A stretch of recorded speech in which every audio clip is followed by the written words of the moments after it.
Mga chingko, panoorin natin tong Project Dream Readers ni Myrna Esguerra, yung kanyang advocacy video sa Miss International 2025. So, here Hello.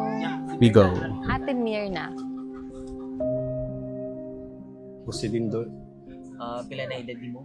51, 1974. Asa yung mga anak mo, sir? Kanto.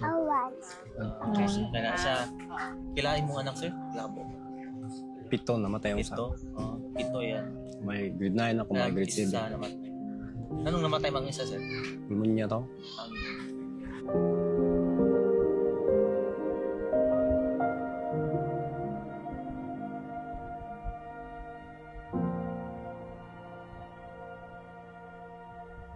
Ang akong i-ikot sa akong mga anak ko, humangod sila sa pag-eskwela. Mintas nga na po trabaho. Dili ko gusto nga maglisod sila nga.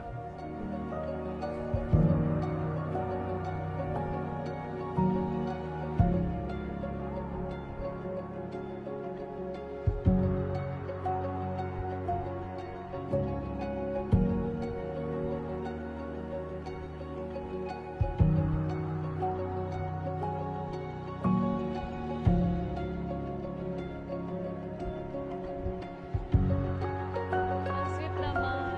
Thank you po. Daghang salamat, Talises Elementary School.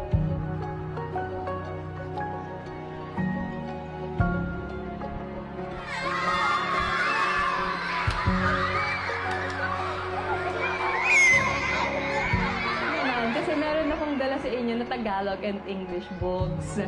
So, I'm sure na magugustuhan niyo yun. Lagi kayong mag-aaral ng mabuti, makikinig sa magulang, makikinig sa mga teachers, maging mabait na bata, okay?